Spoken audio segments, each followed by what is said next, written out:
Michigan park rangers can't explain the mysteries, the strange disappearances, and the almost supernatural phenomena surrounding the Lake Michigan Triangle. As a matter of fact, in February of 1978, a man by the name of Stephen Kubacki happened to go missing mysteriously under strange and bizarre circumstances.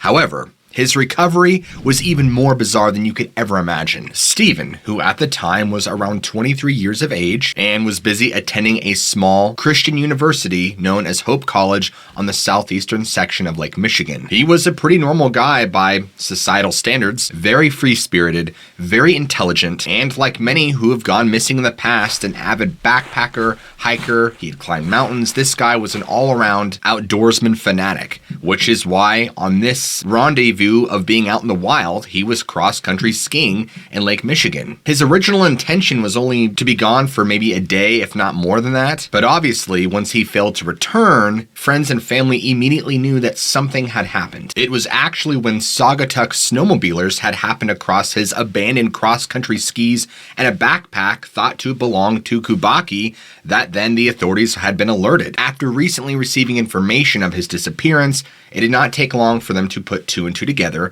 therefore assuming that these obviously belonged to Kubacki. When they had gone to investigate, they had found over 200 yards of feet prints leading past the edge of Lake Michigan. Therefore, it was concluded, or at least theorized, that he had somehow walked over into the water and had fallen through a patch of ice, therefore falling into the icy waters below and dying. However, even though that was the widely accepted theory of what happened to Kubacki, that was not the end of his search. After several long days of relentless searching from land and air personnel, they were unable to turn up anything that would prove that Kubacki was still alive and well. It's as if he had just disappeared and vanished into the thin air. After a multitude of attempts to find any trace of Stephen, all hope was lost after some time, and it was eventually just noted that he had disappeared and he was gone.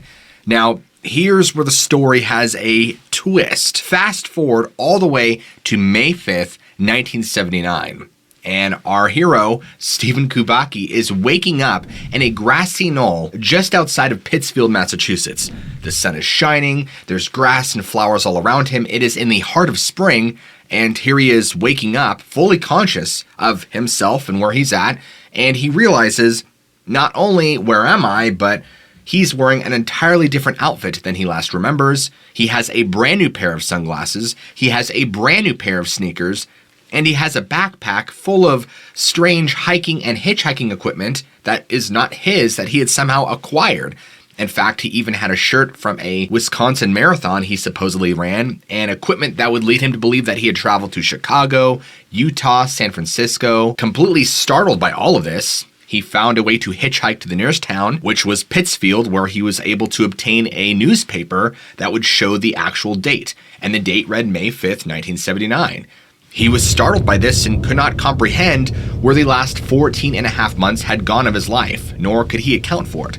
What's strange is that Stephen could remember vividly up to the very point that he had lost consciousness, and then somehow remembers waking up in this grassy knoll. Pittsfield, Massachusetts is 700 plus miles away from his original missing location, and as soon as he could, he fortunately had relatives, his aunt, living in Great Barrington, which is roughly 20 miles away from his current location now in Pittsfield. So he somehow managed to find a ride from Pittsfield to his aunt's house, where he was then reunited with his long-lost family. Or long lost to him, of course. Of course, after he had been found, or found himself, I guess you would call it, he was asked by news reporters and family, what happened, where did you go, how have you just been gone for 14 and a half months without any trace? And he had zero explanation. In fact, the only thing he could remember was that he was trudging through the snow, fearing the darkness and cold setting in, so he took time to sit and rest. And the last thing he could really remember or make out as an explanation was that the cold must have overcome him, or sheer exhaustion. And after he lost consciousness, he knows no more. Now, how this man mysteriously traveled over 700 miles east and had acquired an entire new wardrobe, sneakers, sunglasses, and new gear and equipment is beyond anyone's guess. In fact, Kubacki was so puzzled by this, he even told reporters that he was determined to backtrack and find out as best he could what exactly happened and why. A very interesting theory about this case is that he was somehow affected by the Lake Michigan Triangle. Now, if you haven't heard of the Lake Michigan Triangle, it's very similar to the Bermuda Triangle, where it has a history of all sorts of strange sightings and phenomena, from ships disappearing to people vanishing, people seeing apparitions, and all sorts of strange stuff going on. Many believe and theorize that, like the Bermuda Triangle, it's just a spot on the Earth where the magneticism is just different. In fact, one of the more notorious events surrounding the Lake Michigan Triangle is in 1891, a schooner that was named the Thomas Hume had set off across the lake to the other side in search of lumber. And somehow, in the midst of traveling from one shore to the other, the ship had disappeared, along with its crew of 7 sailors. And what's strange is today, with all of our technology and the fact that we can trace things on the bottom of the lake and find wrecked ships, there is zero trace of the ship ever existing, and they cannot find any wreckage of it on the bottom of the lake. But it doesn't end just there, because in 1921, 11 people inside the Rosabelle ship had also somehow mysteriously vanished without a trace while in the Lake Michigan Triangle. However, the ship was later found overturned in the water. When they were able to pull the boat ashore and observe it for details or clues to what had happened, the ship appeared to have been in a collision with another ship. However, at the time, there was no other ships that had reported an accident or a collision at all, making many scratch their heads and wondering how and why is this possible. But perhaps one of the more disturbing and strange cases of the Lake Michigan Triangle is that of George R. Donner, because on April 28, 1937, Captain Donner had just mysteriously vanished from his ship cabin. The sail was going smooth and everything was normal. The captain alerted his entire crew that he was going to retreat to his quarters to rest. And after doing so, about 3 or so hours later, one of his crew members went into his cabin to report to him, "Hey Captain, we're nearing the port," and he was nowhere to be found. It would have been impossible for him to sneak off the boat since there were crew everywhere, and someone surely would have seen him if he had jumped off the boat committing suicide somehow. So where did he go? And more importantly, if he did disappear, why did none of the other crew disappear as well? Of course, at the time they searched as thoroughly as they could, but to this day, his disappearance remains unsolved. And while ships and people have been known to vanish around the Lake Michigan Triangle, that's not all. There have been mysterious planes that have just vanished without a trace, just like Northwest Flight 2501. Because in 1950, Northwest Airlines Flight 2501, carrying 58 people, had crashed into Lake Michigan. And unfortunately for all these people, they didn't just crash into the lake, they crashed into the Lake Michigan Triangle. At this time in history, in the 50s, it was the deadliest airline accident in all of American history, and the plane and its wreckage were never found or any trace of the survivors. The last known information given from this flight was that the pilot had requested to fly down to 2,500 feet due to a severe electrical storm that was lashing out on the lake with high velocity winds. Very strange, don't you think? And that's when the plane disappeared from radar. Is it possible, as some have theorized, that the plane entered a portal and it disappeared? Because to this day, the wreckage was never found, and it is only speculated that the plane had to have crashed into the lake. But then, how come there's no pieces of wreckage? How come there's no plane body to find on the bottom of the lake? And how come there were no bodies of the 58 on the plane that had washed ashore or had been found floating in the water? It's as if they simply had flown right into another dimension, only to vanish forever. And to this very day in 2022, the crash and the cause of it still remain completely unknown. There is one interesting detail regarding Flight 2501, is that about 2 or so hours after the plane was reported missing, there were several police officers corroborating their details that they had all saw this strange, mysterious red light just sitting there hovering over above the lake. And it sat there perfectly still for around 10 minutes before just instantly vanishing. This led many to believe that a UFO or some sort of interdimensional force was responsible for the disappearance of not only the plane, but the many others that have gone missing in the Lake Michigan Triangle. Now, you might be sitting there scratching your head thinking, okay, there has to be some rational explanation to all of these strange disappearances and phenomena, right? Well, many have also theorized that the reason this Lake Michigan Triangle exists is because of an underwater Stonehenge. Yeah, you heard me right.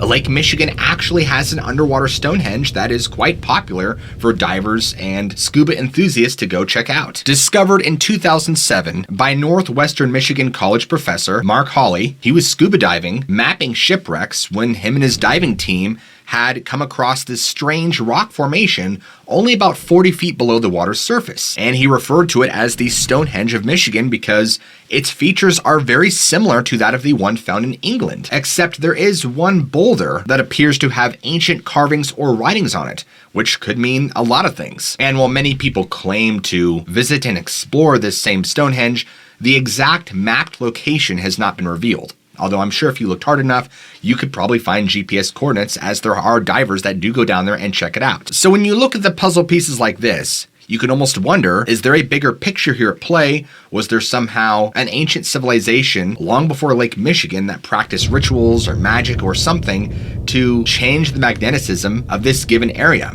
Or is this just a natural anomaly on the Earth's surface? However, the strangeness of all this doesn't just stop there with those disappearances and sightings. There have been other bizarre phenomena that have also been happening around and in this area. Another great example is mysterious ice blocks supposedly falling out of the sky, along with people reporting seeing balls of fire and strange, bizarre hovering formations of lights from UFOs to strange aircraft they don't recognize. Sure, this could be explained away by the strange weather happening around the lake or particularly unidentified government craft, but when you add all the pieces together, surely there's something else going on here. I don't know if this exactly has anything to do with the Lake Michigan Triangle, but it is interesting that the Manistee National Forest, which is right next to the triangle, is also a hotbed of the cryptid dogman, with various encounters and reports of people seeing a supposed canine bipedal creature in the same national forest. Of course, they are supposedly spotted all over the state of Michigan, Wisconsin, and generally the Midwest, but the Manistee Forest happens to be a hotspot. Is there somehow a correlation here between that and maybe the supernatural pull that this triangle has? Because even with that pushed aside, this whole Lake Michigan Triangle seems to be a hotbed or a magnet for UFOs and other strange activity going on in and around the lake. Is it possible that at one point, long ago, there was something here drawing this attention and energy to it? Or is this just a series and a string of bizarre circumstances that can easily be explained away? I'm merely just asking questions. You guys can answer that. Going back to the Stonehenge for just a moment, Dr. Mark Hawley had stated that this Stonehenge, this underwater rock formation, could have potentially served as a prehistoric herding line for caribou, which is very similar in nature to another underwater formation in Lake Huron. However, according to the Chicago Tribune, which they had interviewed several native tribes members from all around the Midwest, they believe, or at least speculate, that these stones underground could have been an ancient ceremonial site, which, as you know from all the videos I do,